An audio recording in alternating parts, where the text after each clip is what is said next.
¿Alguna vez te has imaginado el México de hace 100 años?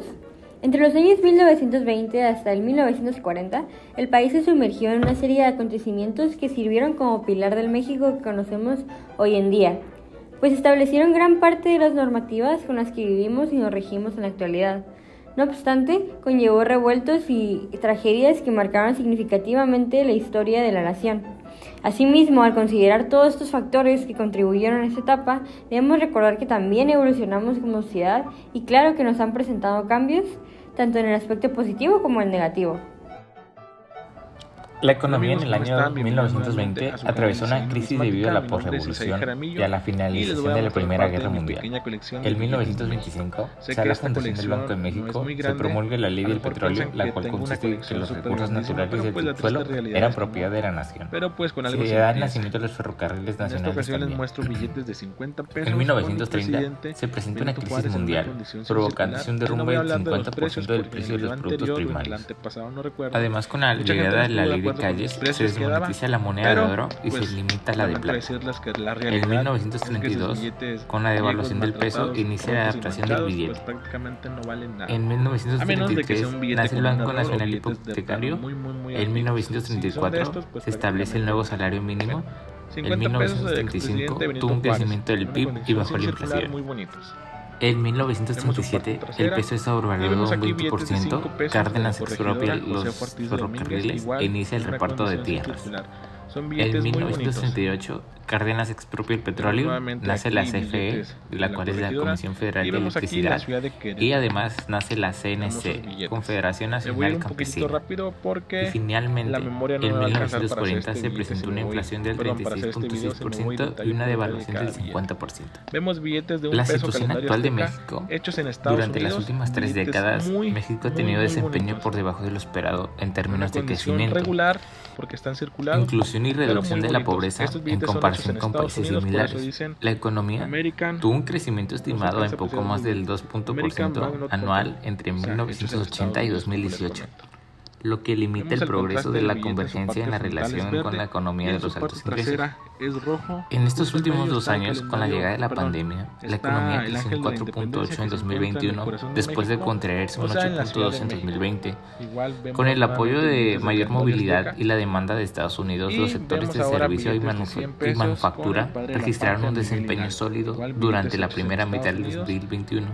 Sin embargo, la recuperación perdió impulso durante la segunda mitad del 2021 debido a la escasez de la cadena de suministro. En cuanto al ámbito político, entre los años 1920 y 1940, uno de los sucesos más importantes fue la rebelión de Agua Prieta, encabezada por Álvaro Obregón en contra de Carranza, quien pretendía imponer a Ignacio Bonilla como su sucesor. Obregón triunfó y tras el interinato de Adolfo de la Huerta fue elegido presidente. Adolfo de la Huerta lanzó su candidatura a la presidencia de la República para el periodo de 1924 a 1928, contando con el apoyo del Partido Liberal. Sin embargo, Obregón apoyaba a Calles.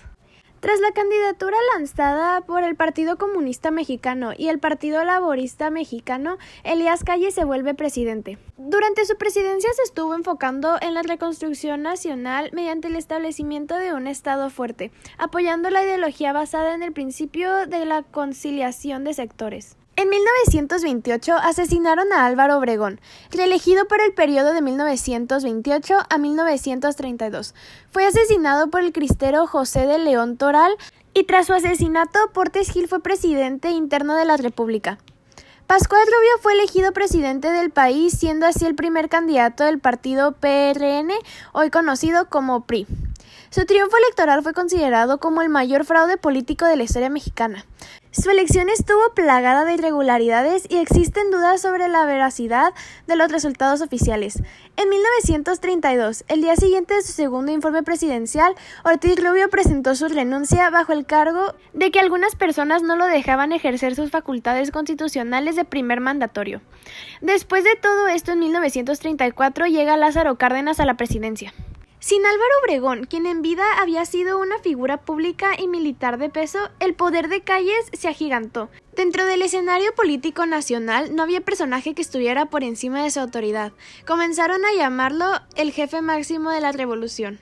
Ya pasado el maximato y con Cárdenas como presidente, Plutarco Elías Calles fue expulsado del país, para así terminar con su influencia política de más de 6 años y con eso intentar reunificar al país una vez más. En el ámbito social, de 1920 a 1940, la aparición de los campesinos y obreros de manera repentina marcó la entrada de las clases sociales en el país, que a día de hoy siguen presentes. El periodo de 1920 al 40, en su área social, se caracteriza por contener muchas demandas, exigencias por parte de los grupos ante las clases privilegiadas y dominantes. Como sociedad, éramos definidos por nuestros gobernantes y sus decisiones. Sus aportes a la sociedad fueron los siguientes. Se creó la Secretaría de Educación Pública, establecieron escuelas rurales y todo dirigido por el señor José Vasconcelos en sus inicios. Se mejoró la educación en todos los niveles. Las diversas leyes de trabajo, las mejores condiciones y la creación del salario mínimo que por desgracia actuó como lo máximo. No todos teníamos aquellos privilegios de votar. La mujer tuvo su voto en México hasta los 60. A pesar de todo eso, la gente que pertenecía a los grupos agrarios, de obreros y de trabajadores no recibían tratos justos. Eran explotados por los de la clase alta y los que daban las herramientas e instrucciones de trabajo. Ellos gozaban de poder y posiciones que los favorecían con el cambio de mandato. Hemos llegado al México actual, un país en el que mucha gente vive evidenciada por su clase social, donde según la Ibero de la Ciudad de México afirma que parece ser que una condición estructural se ha venido acumulando y anquilosando en nuestra sociedad y de la cual parece difícil escapar. Es decir, que nos ha estado persiguiendo desde aquel periodo que establecimos.